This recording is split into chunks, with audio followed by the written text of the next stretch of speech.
have such sights to show you.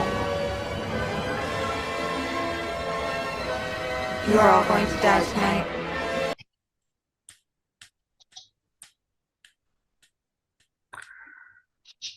In your own time, Mr. Clifford. That little book of spells is not going to help you find a way out of here. There is no escape. Might be no escape, but you have a reprieve coming up. Mm-hmm. Small one. Horribly. Right. In that case, good evening, viewers and tormented souls, tortured souls, and indentured manservants. Welcome to tonight's episode of Miss Violet's Underworld, Deeper and Darker. Yes. Tonight, I will be your host with the most, though I'm not going to boast because I've got a brain like toast. And of course, with me, she's got the horns. She's a little bit twisted, definitely just a little bit sadistic, but you can sweeten her up with a cup of tea and a biscuit. It is, of course, Miss Violet. How are you? I'm good, thank you, my sweet tortured soul, Mr. Clifford. I'm doing quite well over here. I'm a little anxious, if you couldn't tell. I can tell. How have you been this week? I've been okay, generally speaking. Have you pissed off Crimson because it got hot again today? No, I think she was just passing through. Just passing through. Yeah, or passing wind, one of the two with her. You never can It's tell. been hot. Other than hot, I've been working. It's been busy, very busy, all for tonight. So, Yes. So then, should yes, we listen to the screams of the I damned think we comic should. And section? for various technical reasons, folks, we're going to resume the normal service and we're going to have them from Violet. Yes, I still have to earn my keep around here. It's my underworld after all. Yes. But our first comment is a short one from the old ginger ninja over there in Australia. Apologies. I started watching this and writing my comment, but work got in the way, and now I'm playing catch up. Back soon with my comment. And not too long later, JK did come back with a comment. Okay, Evil Dead 2013. One of the few remakes that exceed the original, and I actually think that I prefer this over the original. There, I said it. Bold words, but I can kind of get where you're coming from. I think they're earned words. Yes, but he does go on to say, don't get me wrong, I adore the OG Evil Dead, but this remake takes the original and turns it up to the max and beyond. One of the reasons I feel this did so well, especially in Australia, is that they tried to ban it, which just made people want to watch it more, which is what happened over here with the With the original. first So I one. love that little bit of synergy that, Yeah. it did well in a certain territory because it got banned. Like, I love that little bit of like, okay. And just like the original, it's like, this is bad. What are you going to go and do? Yeah, anyway, they even started a petition to ensure it wasn't banned. This film has a great cast, phenomenal acting, and just sheer level of brutality and blood that is hard to match. Yeah, we pretty much said that when we talked about it last week.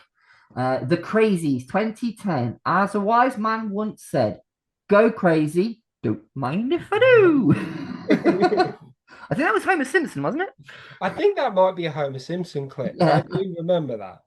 Agree 100%. This is a great remake. Not perfect, but pretty damn close. Yeah, that was kind of our sentiment with it. Like as remakes go, this is a good one. You know it as a remake. I'm yet to watch the original on this, so Yeah. I will get back to you on that. I felt there were some pacing issues, but that being said, it's still a damn fine film. And again, like the Evil Dead remake, great cast, phenomenal acting, and the special effects are just right. Not too OTT, but creepy enough to give you the sense of realism. Yes, and I think kind of horror remakes specifically at that time period, the effects were kind of across the board Yeah. quite realistic. In the remakes that we watched, Evil Dead, The Crazies, and Friday the 13th. Consistently across the board, the gore was always on the more realistic side, which I kind of preferred. I mean, okay, there is a certain charm to the overtly bright red blood of like certain late 70s and early 80s horror films. There's a campy, almost at this point, almost sort of a comic booky feel to Yeah, that.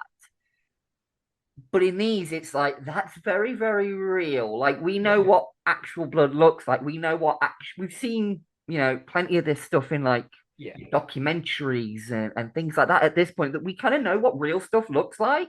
yeah, These horror films do, no pun intended here, cut very close to the bone. yeah. Yes, in some cases a little too tight. JK goes on to say, Friday the 13th, 2009. All right, this film is divisive. Some people love it, some people hate it. I really like it. It's an awesome way to reinvigorate Jason Voorhees in the modern era. He is fast. He is sort of smart. Well, he survived for 30 plus years, so there's that. We did Yeah, make a big yeah, point of that, like you have to understand this Jason has survived alone in the woods for over 30 years. He's got to have a certain level of intelligence to yeah, him to be able to do that. So we did mention that. Um, but the way he was portrayed by Derek Mears, there is a level of vicious brutality behind his actions, the way he walks, hunts them all. He is a standout Jason. The rest of the cast are fun, and the film doesn't shy away from the Friday the 13th is known for blood and boobs. And yeah. the immortal words of Trent, stupendous. Stupendous. Great choices. Looking forward to Jimmy's picks next week. Well, that will be up very, very soon because stealing the top spot yet Yeah, again. A bit late catching up, but I do forgive him. He has his reasons, and they're very valid reasons. As we oftenly say when we're driving the car, if they've got a dog, they've got a shield. yeah, If you know, you know. Hashtag on that one.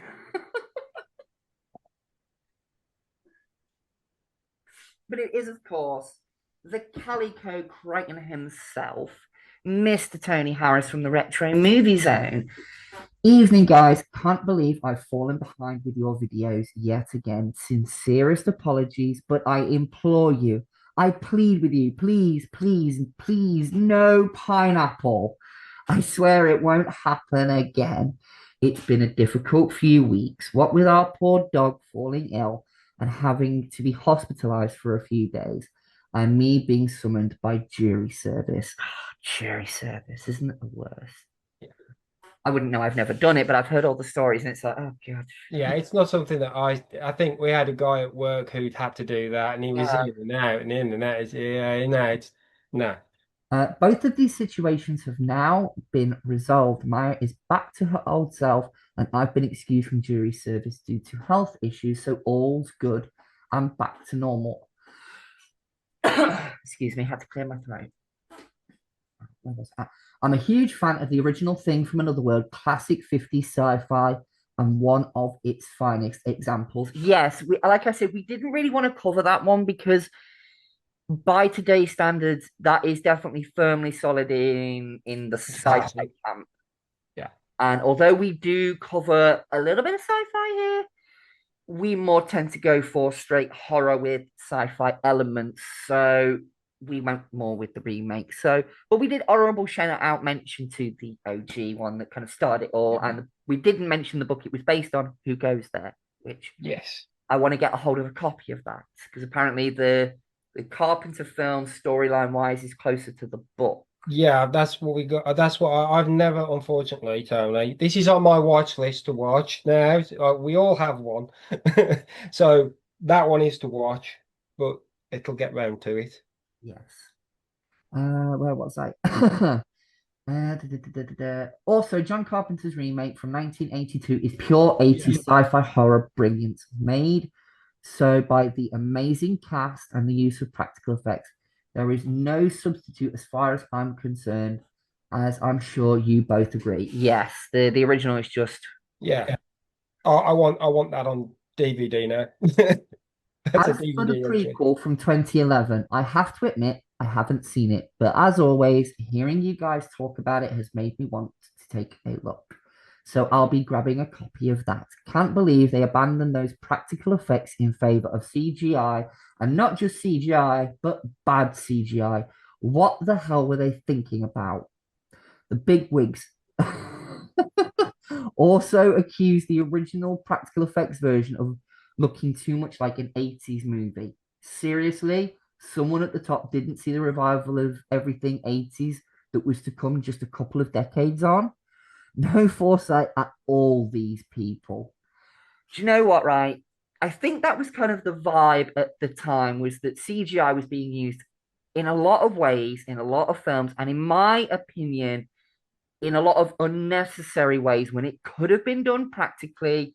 The one big standout example for me is the beginning of Blade 2. There's this one jump that the character does that could have very, very easily been done with green screen and wire work. Yeah. Easily. But for some reason, as he leaps off the platform, they replace Wesley Snipes with a CGI blade that falls so far down to the ground, and then it's actually Wesley Snipes that land. And you can tell it.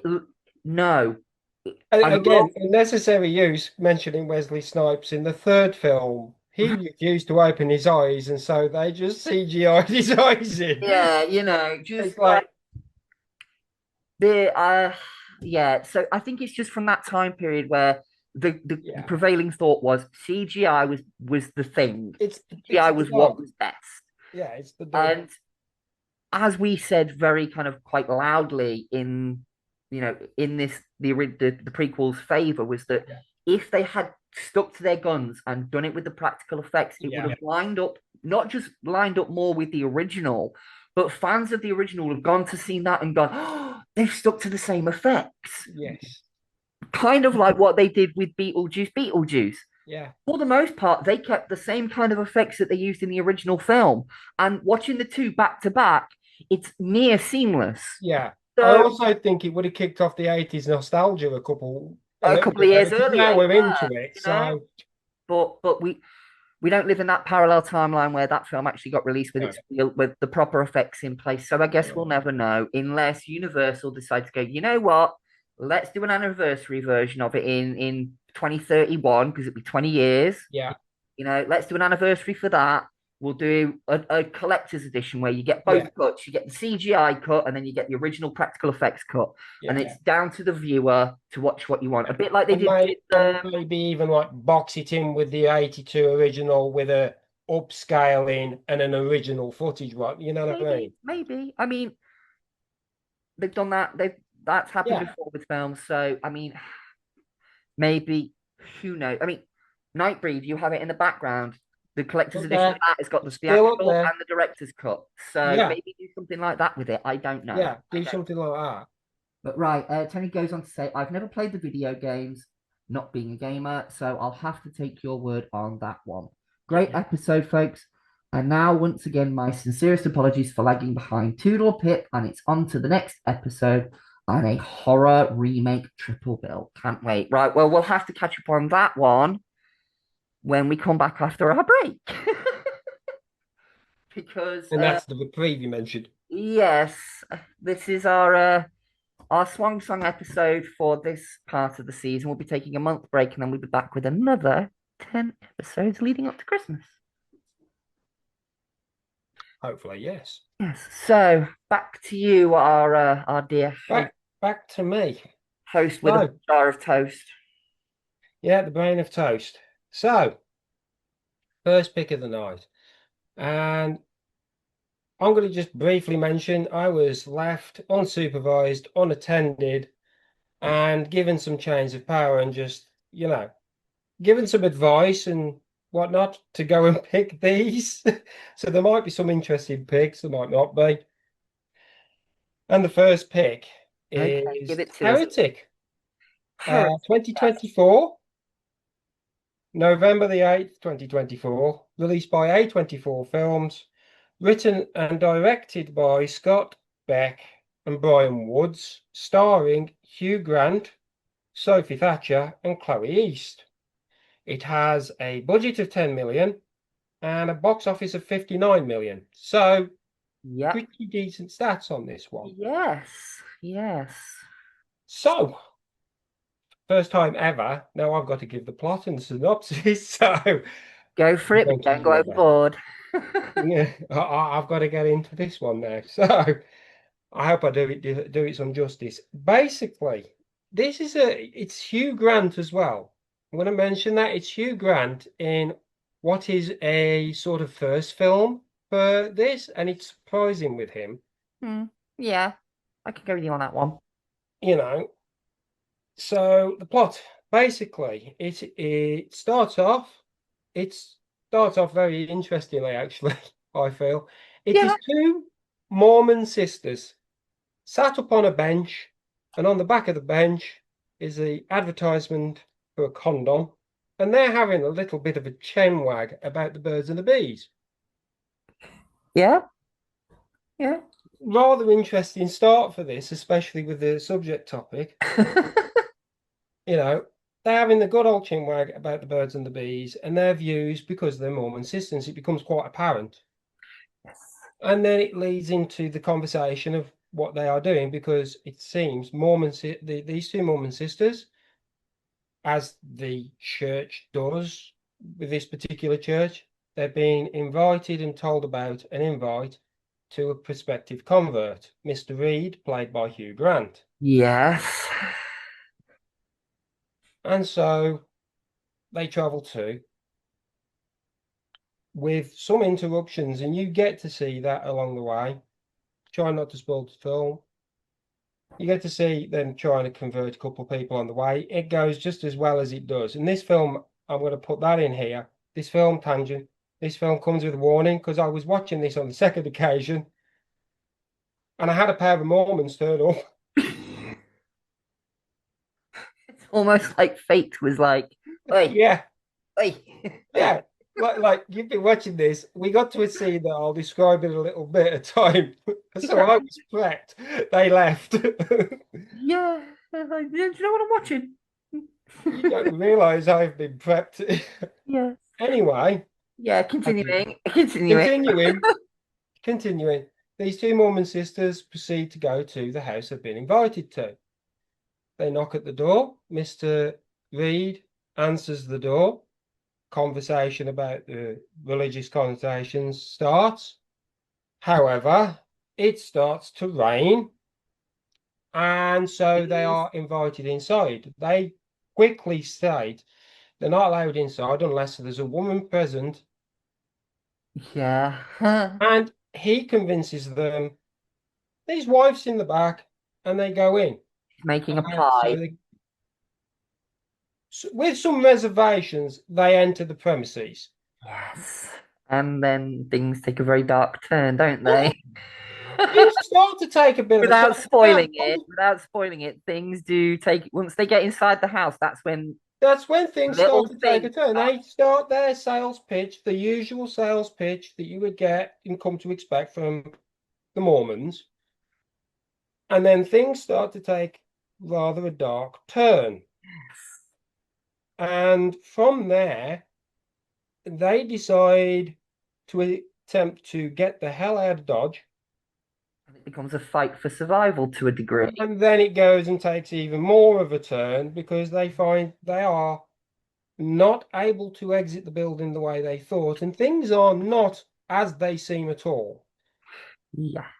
And from there, things only start to get worse. Now, this is a psychological thriller, and if you Yeah. can say, I am trying not to go, yeah, I can see you reining me back and not to go OTT because there are twists and turns to this film. Yeah, you have to watch it to fully get the experience of it. Because if we talk too Yes. much about it and like spoiler it and whatnot, And I don't want to spoil all the yeah, twists like and things.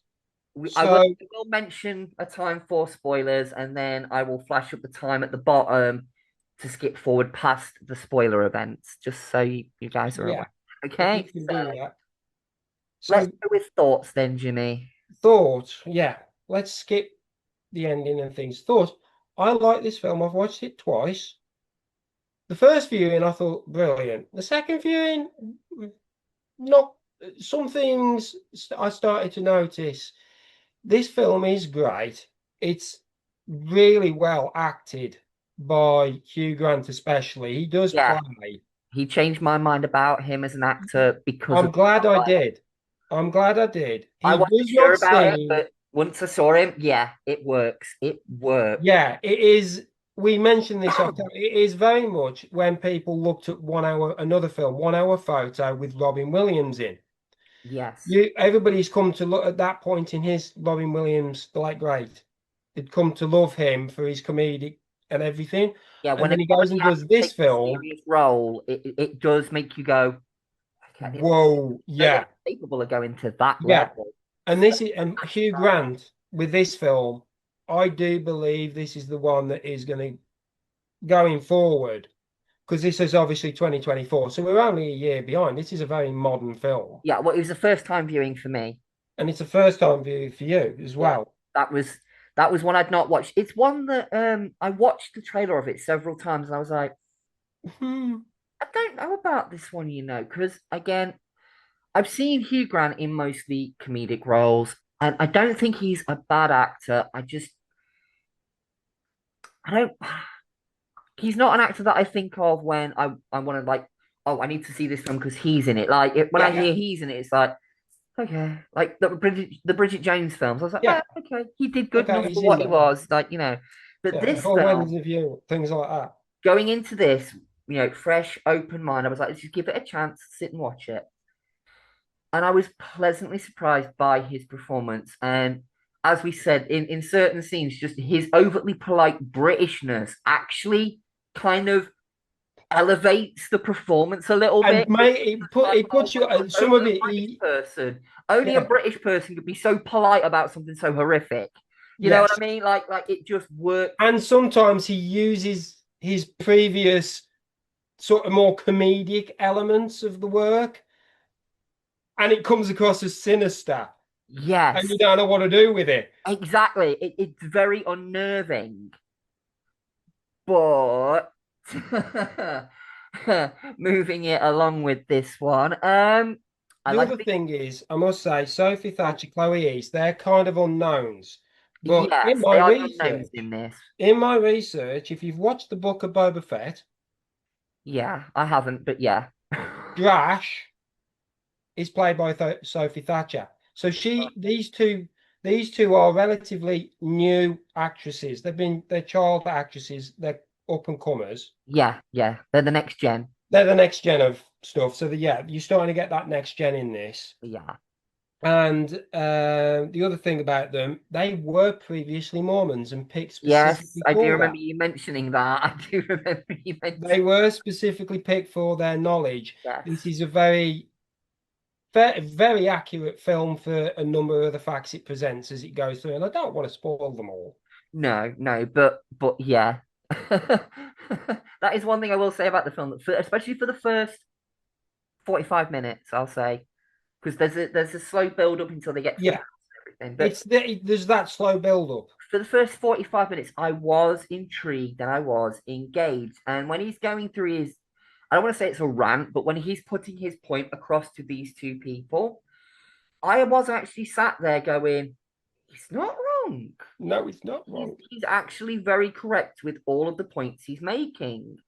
And the monopoly analogy, we'll just call it that, the Yeah. monopoly analogy. I actually Yeah. sat back and went, I have never thought of it that way.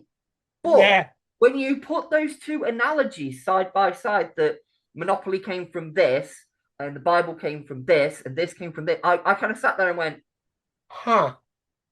good It's a good point, analogy. good point, good And fucking he point. continues that with other little. Yeah, but this is where I'm gonna not knock the film, but this is my negatives of the film. Yeah. The first half had me engaged, had me hooked, had me going Yeah. until there's a certain midpoint kind of Yeah. pivot that tries to justify itself. I didn't like that pivot. I didn't Yeah. like Yeah. what it tried to sell from that point. And then by the time it got to the ending, I was kind of out of it by the ending. Yeah. And I felt that there was no resolution with the character. No spoiler, trying not to give spoilers here, but I was just kind of like, So Yeah, what's the point of all this then? this is What's this character coming yeah, away with? Like in every kind of horror film, when you get the final girl, yeah, you feel like that character's changed somehow. yeah. They've gone from the character they were at the beginning, and they're now stronger, braver, more of a fighter, whatever. In this film, I didn't really get It that. was It's just left a little too ambiguous. I yeah, and as I said earlier when discussing this film with somebody else, sometimes in a film, ambiguity at the end is fucking brilliant. yeah, The Thing is a prime example. You yeah, don't know which one of yeah, them is human. You don't know who's the thing. You don't know if, but that ambiguity in The Thing fucking works because it keeps you talking about it. yeah, Whereas this film, when it got to its final moments, as the credits started rolling, I was just kind of there going, "What?" yeah. I feel I that didn't feel. I the didn't feel ending like that does fall satisfied a me. little flat. There is things to think about it and talk Yeah, about but it. it's more you're thinking about the themes and the questions that were asked at the beginning Yeah, of the film, not the the end. first half of this film is especially strong. The second Yeah, half, the, and I mean, there is some practical effects in that, and they're done yeah. brilliantly. But after I watched it, sort of the day after I watched it, because I let it sit for, I sat and thought Yeah, about it, and I kept going back to the questions he was posing at the beginning, yeah, rather than thinking about the ending. The ending to me had no impact. It yeah, was just it kind of fell apart at the end. yeah. But would I recommend it? If you've never seen it, yes, get on it and give it a watch. It is definitely worth a watch, despite for me personally finding the ending a little bit flat. Yeah. It wasn't so much a bad ending, it was just sort of a like, oh, Okay. Yeah, it's finished then. Okay, yeah, right. On to the next film. That's kind of where I was yeah. at with it. So, but yeah, go on then, Jimmy. Round us Right. off with this one. So yeah, no, I agree with you on that. The ending is a bit flat. It is a little flat, but it's still very much, I feel, worth a watch. I've watched it twice now. Yeah. I would put this as a recommendation of definitely watch it and give it a couple of watches, but maybe pace them out a bit better than I have because I've had to do Yeah. for this. It's definitely worth a revisit on occasion. Maybe. And it's definitely worth the first viewing. It'll Yeah. it'll definitely have you going for the first viewing. If you've never watched it, give it a try. But for me, I don't think I'm going to give it a rewatch anytime Yeah. soon. That's just me. So I suppose with that, scores. Go on then. I know I'm the host today. Okay. You get that you get that on a first. I'm going to go with 3 blueberry pie candles 3 out of 5. I like that. Um, I'm slightly above. I was going with 3.5 Monopoly collect 200s as you go around. Fair play. Fair play. So that would be the first one out of That's the our way with. first choice. 2 seconds. I'm just going to adjust my lighting. You need to adjust your lighting. Tech There we difficulties. go. We are. We're totally professional here. Right, so the second film, second pick we're on to. Oh, here we go. This is not Repo Man. It is not Repo Man. It is Repo the Genetic Opera. Not to be confused with the generic opera that somebody else off screen was The mentioning. generic opera is literally just an opera. Yes. Very generic. No, so we are talking about Repo the Genetic Opera. Opera, yes. And I chose this because I like my music and it did deliver in bags. this is my There is a bit of favorite. a theme with what I did. I picked various interests, and This this one one interested me is, for its psychological. I This will one, say, oh, out of all of the ones you've chosen for tonight's episode, this one is my favorite. thank you. This is the only one out of all of your picks. Well, besides another one, but I've seen that multiple times before, so it doesn't count. But this one, I actually watched it twice back to back There because you go. I'd seen it when So, it first came out. I hadn't seen it since then. So right, refreshing my memory, I was like, this is a and trip. the one, right. So just little tangent here. mid-episode. I know this is going to go a bit wonky for this episode. A little tangent. The first episode, I have an interest for various things, religion and just psychological thrillers. That's why I picked that one. I picked this one because obviously I have quite the heavy music influence. So I started picking Yeah. horror films based off of interests I have. So the Repo, the genetic opera, released in now this is you're gonna help me out, I'm hoping. July and November 2008. I had two release dates for this. I'm not sure One was why. at a film festival, the other one was a general release. Right, so I believe its generally release would have been the 7th of November Um, 2008. Usually it's the second date is the general release date, yes. So yeah. And as daft as it is, I'm going to end up with a question here as well. Budget 8.5 million, box 188,000. So technically a flop Yes. with not positive reviews. No, it was not well received at the time of release. We need to change that. Yeah, I actually showed this film to my daughter because I said, think Rocky Horror, but in a modern kind of setting. And she was like, okay, let's give it a chance. And we sat and watched it. And although she said, like, I'm confused for a lot of it, a lot of the songs are really good.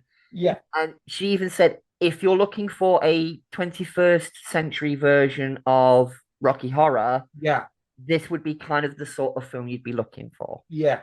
So, So as you can already tell, it's a Rocky Horror. It's a musical. yes, Right, I went with that it's quite idea literally an because opera. It's it literally says it in the name. It's an opera. Right, it is starring Alexa Vega, Anthony Stewart Head, better known as Giles, Bill Moseley. yes, who we all know as Johnny from Night of the Living Dead remake. He's showing up a lot in this Yeah, season, isn't Bill he? Moseley. He was in Evil Dead 3. Strangely, Paris Hilton. Yes, this one was like made me go, I forgot you were in this. Yeah, Paris Hilton. The late great Paul Savino. Yes. Did not know he was the late great till researching this. So Yes. yeah, Yes. you might know him from Goodfellas and that. Yes. It's also got Sarah Brightman. I'm going to butcher this name. Nivek Ogre. I'm not sure how to pronounce that name. Yeah, I think Get it's back to us in over. the comments if you know that name. Yeah. And another name I don't know, Terence Zadunsh. Yeah, he was one of the writers. He was one of the writers. He also played a part in this. Yes. He was the grave robber in this. The Grave Robber, yeah. So Brilliant voice on the Grave Robber, though. I'll fucking say yeah, that. no. He literally. I think there was a quote I managed to Me. see, and I'm going to have to paraphrase it. He said there is room for this to be in everybody's life, basically. Yeah, but Right, let's if you haven't watched this, you should go and watch this, right? And so therefore we'll get to the premise and whatnot again. And we have got it's basically this is set in the year 2056. This is not a manual, by the way, governments of the world. This is not a manual. yeah, yeah. Don't look at this and go, do you know what? This is a good manual. Yeah. Please don't let this be one of those films that turns out to be a fucking prediction. Yeah. I've got to say, I've got to put that as a warning because of the year date and the way it just does this. Right. So the basic premise 2056, due to various things that have happened to the planet, organ failures have wiped out 99% of the human race. However, you shouldn't fear because Gene Corp is on help to hand it out.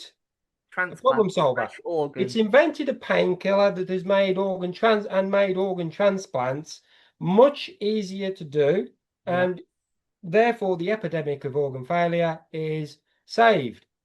Or so you think. But quite literally at a cost. But it does come at a cost because if you feel you're billionaires, you'll be fine. You can pay them off. Really, it's fine. However, if you are in the general population position, they will give you a brilliant financial deal that may literally cost you an arm and a leg. Or your heart, or your spine, or your spleen, or your eyes. Or whatever you potentially bought from them. Yeah, basically, if you've bought any kind of bodily upgrade or anything from Jinko and you miss just one payment, they will take it back. They'll send out the repo men. Just like Yeah. the general bailiffs, if you've not missed your payment on your car, your furniture, your Yeah, house, these well, are government sanctioned assassins, you've got there essentially. effectively because Yeah, these repo men do turn up with doctor's qualifications and scalpels to remove the offending object that needs yeah, repossession. yes. That is the general premise of the world. So, for the Yeah, general premise, the general plot of this, it's basically it follows that the major character in this is Shiloh Wallace. yeah, She is the daughter of Nathan Wallace, who is yeah, played by Anthony Head, yes. Brilliantly, might I? brilliantly so, right? And for her, she is unfortunately inherited from her mother a bit of an issue with, to do with blood. She has a blood. Luckily for her, her father is a doctor, or so she thinks. Yeah. No, Or so she thinks. And she is basically a bit of a shut-in. yeah, So, for safety reasons, she's a bit of a shut-in. However, she's getting to that age, she's being the rebellious teenager that she is, and she's fed up 70. of being a shut-in Yeah, she's and decides to venture forth into the world, coming across the grave robber and such, and start seeing what is really going on with the world. And it is capitalism gone mad and finances with organ transplants. And yes, that is all going on. And she suddenly realizes there's quite a thing. But this particular story has multiple stories within it. You start with Shiloh, that's her story, and you're trying to follow her. And then you discover that the corporation itself is facing a bit of a conundrum because yeah, Paul Savino's Largo Rotti, who yeah. is the head of the corporation, And it's Rotti Largo, Rotti Largo, thank you for Largo correcting. Rotti, Silver. Rotti Largo, head of the corporation, he's facing a bit of a problem, despite the fact he Yes, owns Gene Corp. He's got a condition that can't be solved. The Grim Reaper yeah, is coming for a visit. yes. The ultimate, and he's got to leave Gene Corp To one to of his one of his children. three children. Yes. However, he does not feel that this is the thing he doesn't feel. And if you watch this, you'll understand why. Well, I think one's Yeah, a psycho. none of them are up for running the business. None of them are really up. One's a bit of a sadist, one's a bit of a psycho, and the other one's into body transplants quite often. Yeah, she's addicted to surgeries. A bit too much on the surgery. Yeah, yeah, to the point where her face flies off. Yeah, it does get, yeah. That had me in stitches. I'm sorry. I shouldn't laugh at a horror film, but that just I was like, Whoop, dropped your face. It's see my on the stitch. floor. Yeah, no, there is One that. on here and one on the floor. So these three are all trying to vie for power and dominion over Gene Corp in the future. But it is as you watch this, and you will find Largo Rotti had a little bit of a thing Yes, for Shiloh's mother, and he's thinking of yes. leaving that to her. Only Yeah, it's very it's a very here conspiracy. there There's a lot of conspiracy going a on. lot of conspiracies, and you start to see it's a very Game of Thronesy-esque Most, yeah, with like one portraying the other to get to the other to get to the other. But it yeah, is a bit convoluted. but very, very interesting ride. But And this shall keep this, honestly, I will say, this shall keep you entertained the oh, entire oh thing yeah, because it is all done to a fantastic rock and roll and various other genres oh track yeah. list. It's singing pretty much all the way through. It mashes up a It lot of different mashes that music up. types. It's Little done bits of with, opera are there. I mean, because it's Repo the Genetic Opera, yeah, but there are tones of that in the background of certain yeah. parts of this. And you So are basically following Shiloh, and then as it goes, the other characters to the conclusion of it. And I don't want to spoil that, obviously. So I'm trying to stop no partway spoilers on through, this one because it's definitely worth a limit the watch. plot. The Yeah, plot for this is complex, but it will keep you entertained. And if you need any backstory, they do come in the form of graphic novel pads as well. So it's the very way they do this is brilliant. So why this did not get the attention it should have It received? should have. It should have been one of those. It should have had a sequel by now. Yeah, and sequel, funnily enough, trivia wise, it was planned for three.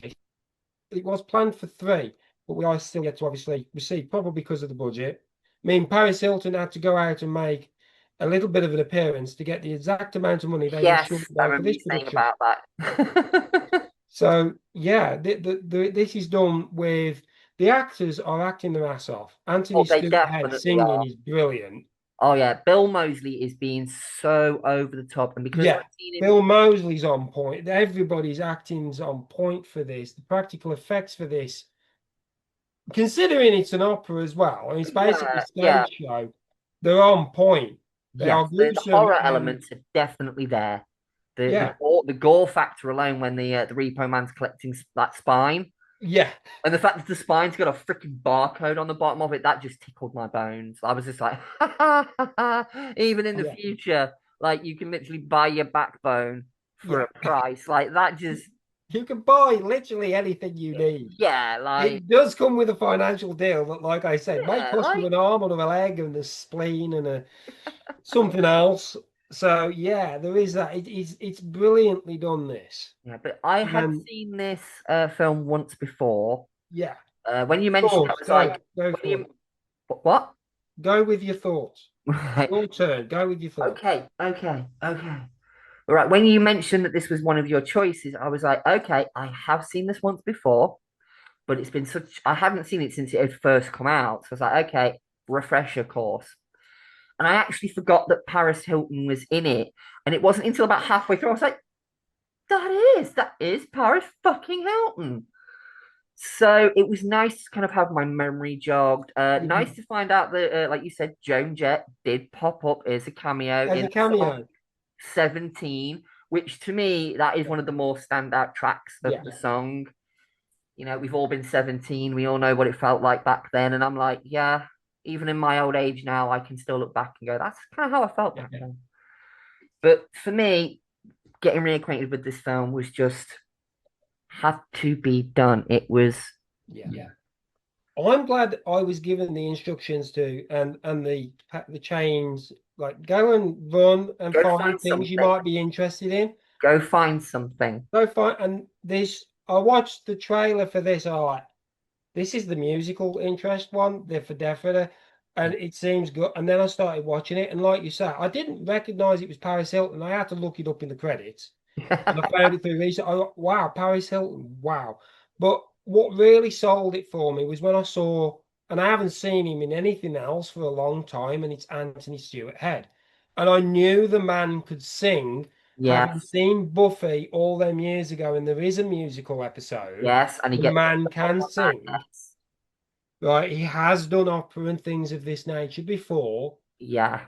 So he was a real highlight. Oh, he You stole the know, show for me. He Bill Moseley was a standout for me. I didn't realize he'd been in the Texas Chainsaw Massacre, and he is in.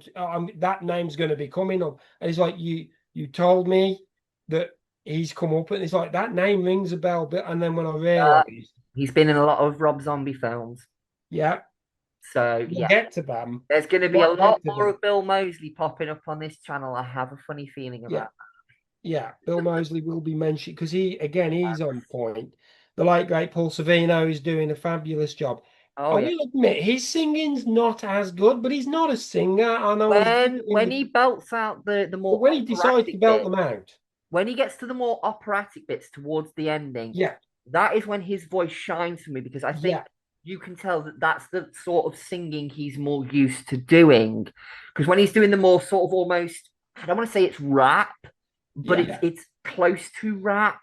You can yeah, see he's kind of struggling with the way he's supposed yeah, to yeah. He's present struggling. that. Yeah, But that when is he a goes bit to the of more operatic stuff, his yeah. voice That's bellows. him. It's like, okay, Yeah, you can sing, mate. So that's it depends more what him. he's singing for me. In the from this context, just this film on its own, Yeah, it depends what he's singing. Some of it works, some yeah, of it is kind of more but he acts his ass off for the Oh, part he's in everyone as well. does. And the part he's got fits him because he turns up in so many gangster films. And Yes. it is brilliantly done. So Yeah. they've got the right choice there That too. corporate slash mobstery type. Yeah, Yeah. Yeah. yeah. Proper kind of corporate sleazeball Yeah. villain And show. Paris Hilton playing a socialite airhead who likes to court controversy with the tabloids. I mean, it's almost if she was born to play that role. Well, funnily enough, they were unsure whether to have her in, and she turned up in full costume and did a couple of bits, and were like, "Yeah, okay, well, Yeah. yeah, we'll go with that." Yeah.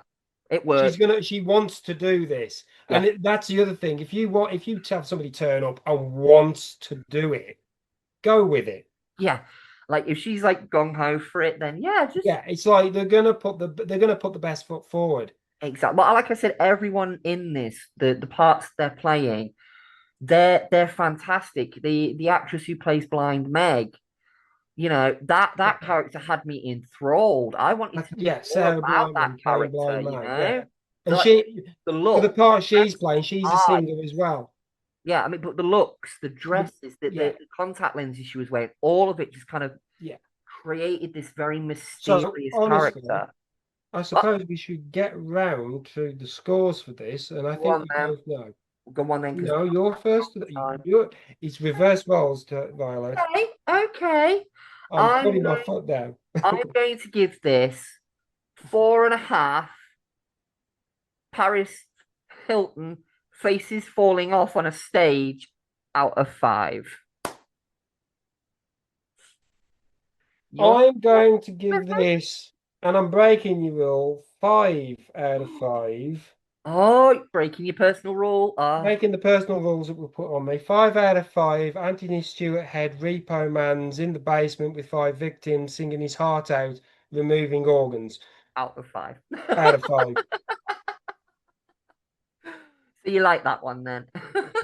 I do like that one. That is what honestly that is why I'm gonna end up The thing probably is, I getting the have a bit of a sore throat DVD, going on. and if they do a soundtrack, I will be doing the soundtrack as well. Mm. So Then next pick, I guess. it's another tick. We've done that one. Two more to This is go. the one I might need help on there. We had the off-camera chat, so Okay, then. So tell me let what me the film is. start off because I might have some of it. I might need a bit more help with this one. So for the third one, and following the pattern of my interests, I like my westerns.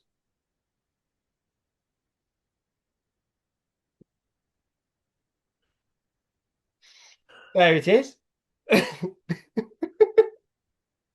I like my westerns in my cowboys. This one is Bone Tomahawk. It was released the 23rd of October 2015. Yep. Budget was 1.8 million. Yep. Box office, it seems to be another flop. It's 475,000. Yep. It stars Kurt Russell. Yep. He's popping up a bit. Yeah. Yeah. Patrick Wilson, Matthew Fox, Lily Simmons, Richard Jenkins, and Fred. And I can't read my own writing. Help me. Fred. Flintstone. I'm gonna butcher it. Fred somebody or other. Fred something. Shit. I did also write down featuring a brief appearance by Sid Haig at the beginning. Yes. Anyone who's watched House of a Thousand Corpses, Devil's Rejects, Three from Hell, you will be familiar with Sid Haig. Also, if you've watched the 1980s B movie classic, Planet Terror. And there you go. So Sid Haig's also in it, and I've butchered the Oh, Fred. and David Well, Fred Arquette. somebody's in it. David Arquette pops up briefly as well. Yeah. And it's written and directed by S. Craig Sala, I believe his name. Right. Again, that's a hard name to pronounce, so Okay. forgive me. Okay. And this is where, unfortunately, I ran out of time for notes properly. So help me with the plot. which I know you do by the look of you, you don't want to. Basic plot of this. Okay, right. At the start of the film, it opens up to a couple of banditos, robbers, killers, whatever you want to call them, old West bad guys. They're killing campers in their sleep, stealing their shit, and trying to make off with it. They come a crop of some strange looking human type people. It jumps forward. Is it 11 days? I think it jumps forward. About that, yeah. And David Arquette stumbles into the town, offends the sheriff, played by Kurt Russell, Yeah. gets shot in the leg. The doctor's wife, Patrick Wilson's character's wife, Yeah. gets called to remove a bullet from the guy's leg. The sheriff goes to check on them in the morning, and they're gone. They're all gone. They've been captured by cannibals living out in the wilds, apparently like a 3-day ride away, or Yeah. roughly. About a 5-day ride. Yeah. And one of the Native Americans that inhabits the town points these creatures out as troglodytes. Yes. And the film is basically the hunt of these men going to rescue this woman and their deputy. And the attempted rescue. Yeah.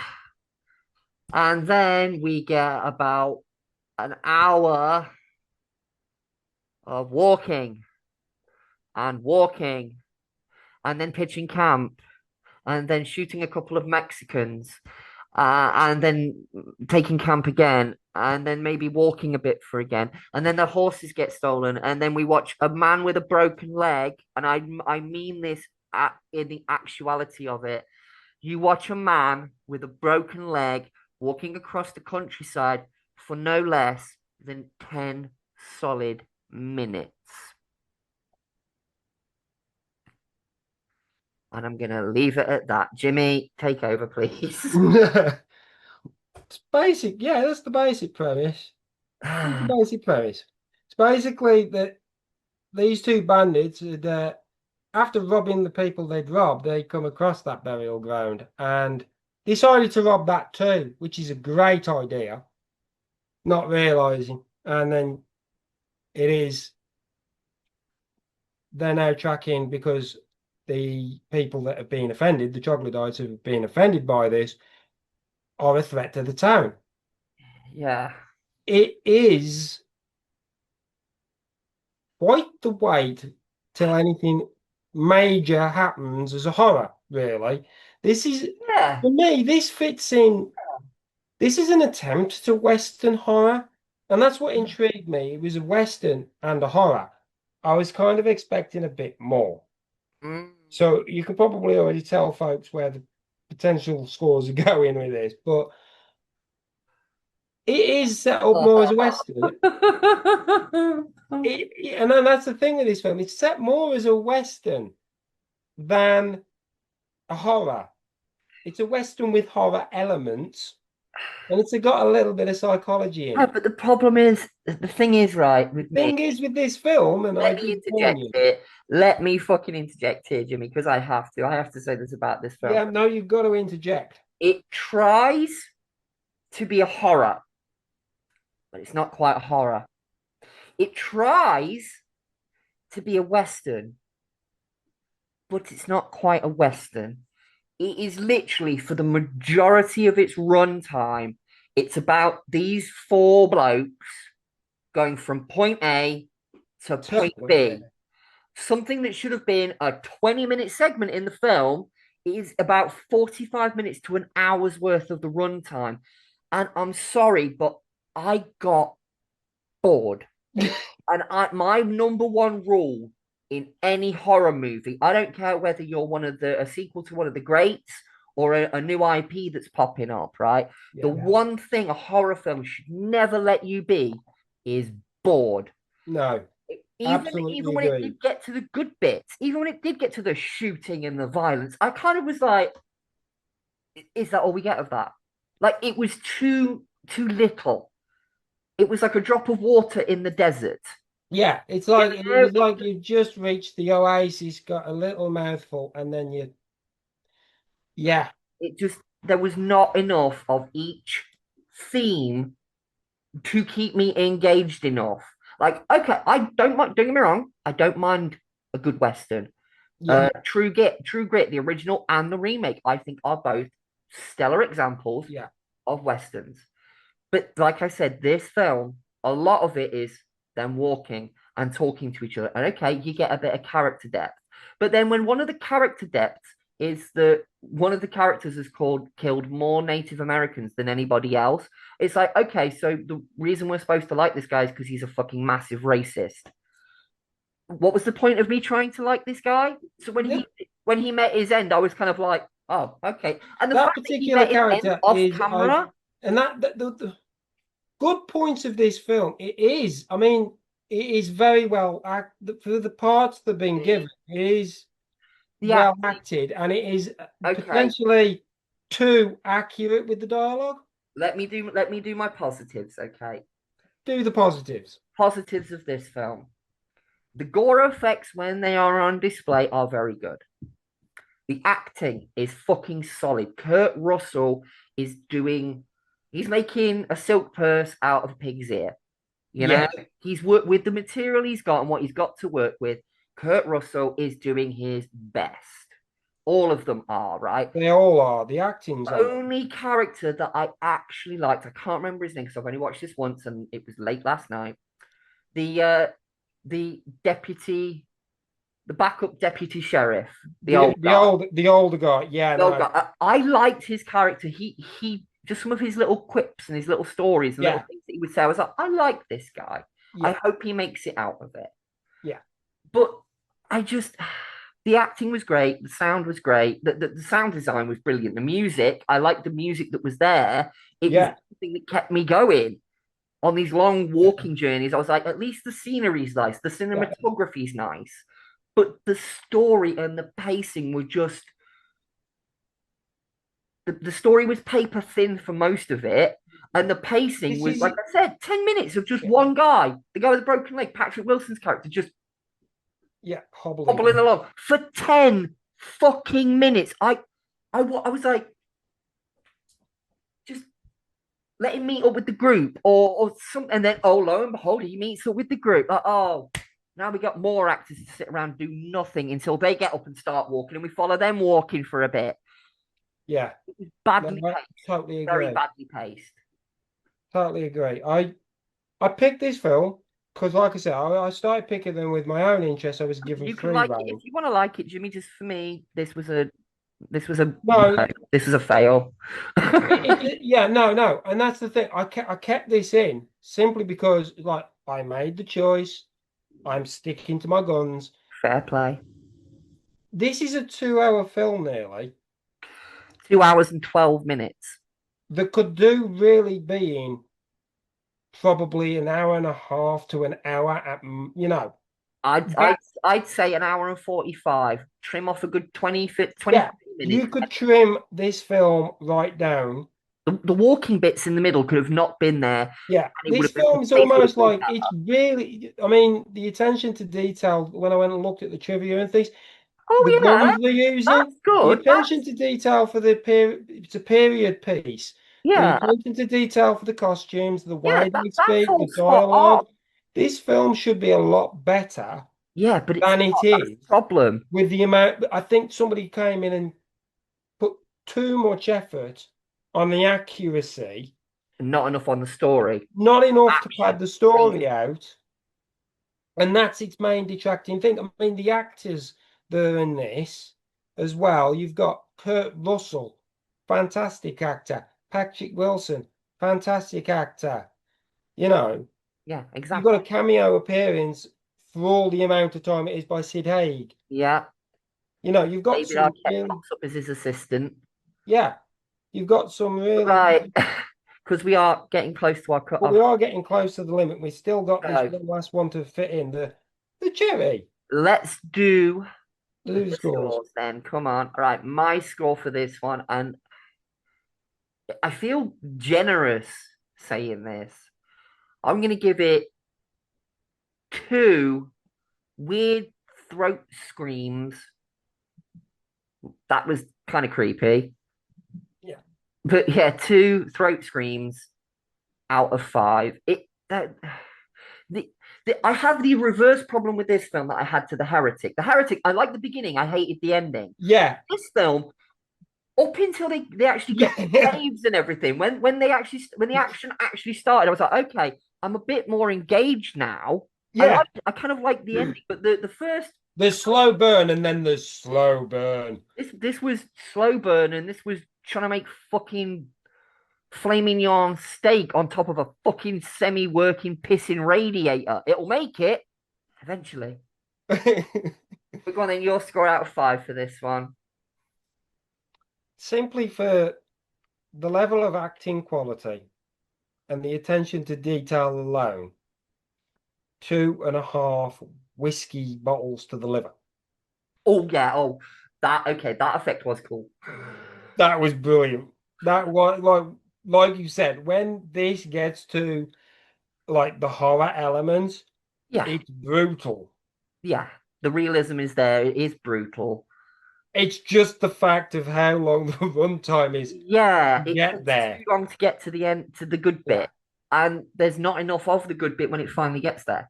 This is definitely like a one and done. If you're gonna watch this, What it's a this is one totally and one and done. done for me. I'm not gonna watch this again anytime soon. It's a one and done. So go on then, your score out of 5. I just did it. Two Oh. and a half whiskey bottles Oh yeah, 2.5 to the whiskey. liver. Right, okay.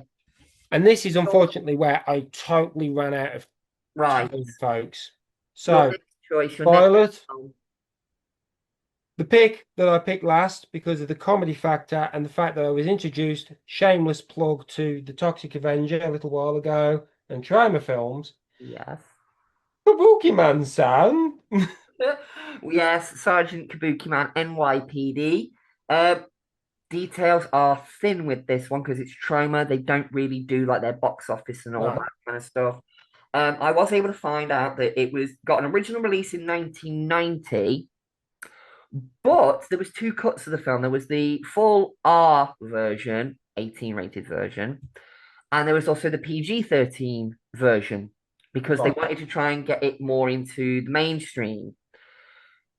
In 1996, that version was released, and then the unrated version came out around about the same sort of time and had a bit of a resurgence, which is why it's still kind of a big Yeah. deal for Troma. But at the time, in its original 1990 release, it had a budget of 4 million.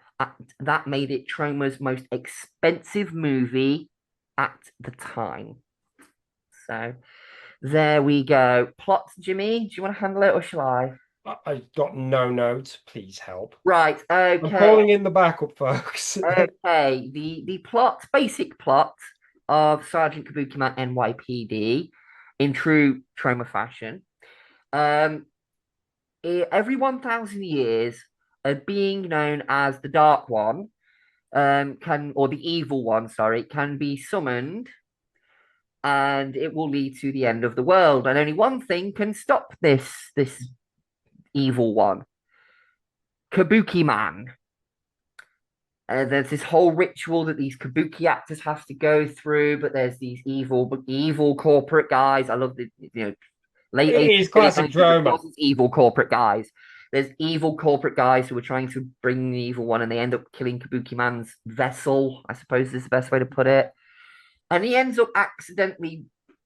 The Kabuki guy ends up accidentally giving the power to a detective by the name of Harry Griswold.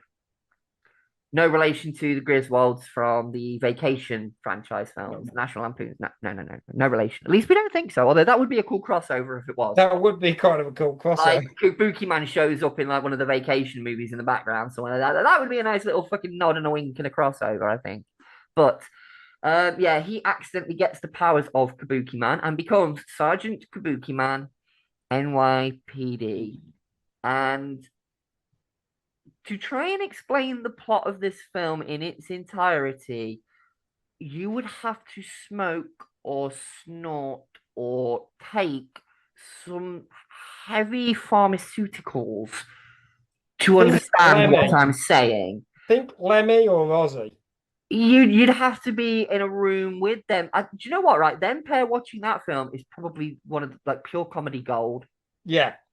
That would Like be. I bet they did as they're well. probably the only few people in existence that could sit down and watch that film and go, "Did you follow it?" And they're like, "Oh, yeah, I was there from start to finish, man." Like they're right there with you. They get it. But Yeah, anyway, yeah, um, but yeah, that is the basic plot of the film, and it's Detective Griswold coming to terms with the fact that he's now Kabuki Man. And yeah, it's just as weird and wacky. It's got all the trauma tropes that you would expect, casual bits of yeah. racism, Casual lots racism, of sexism, lots of violence, sexism, nudity, sex blood, scenes. gore. It's what you'd expect from a trauma film. But as I was saying to someone earlier, it's because of those trauma elements, the wacky, zany stupidness of it all, that just makes me love this film.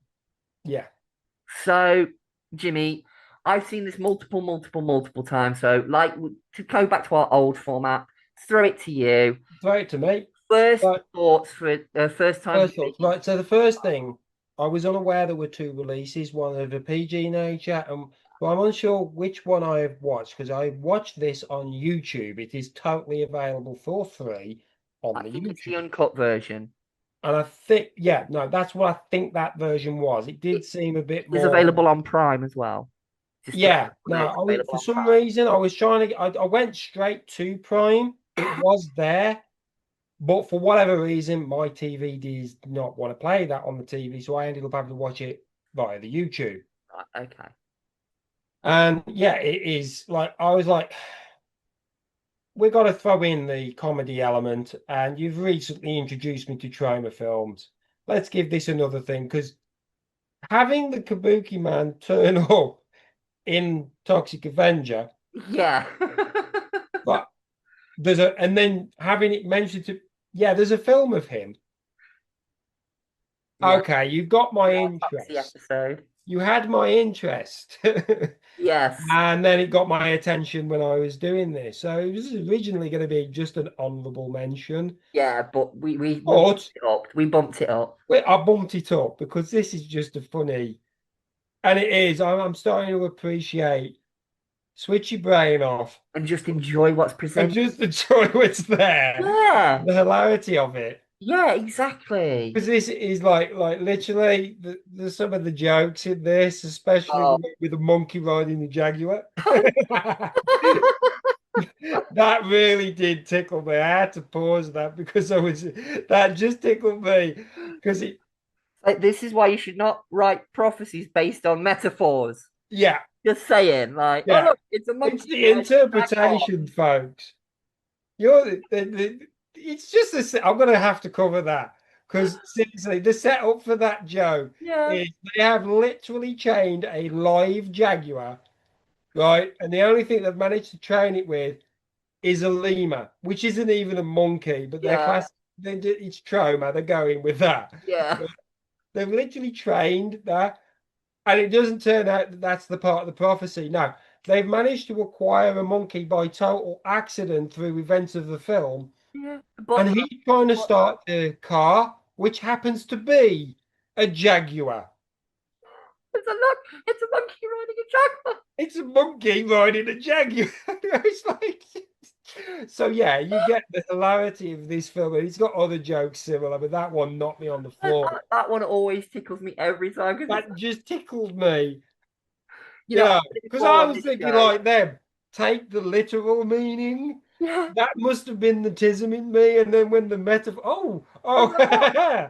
I Well, I see mean, what you did it there. qualifies. It qualifies. I It mean, qualifies. That works. It's a technicality. yeah, But yeah, it's just the actor as well. Like the actors in these films, and I'm starting to appreciate that. Oh They yeah, know what the script is. They know it's they have fun total with it.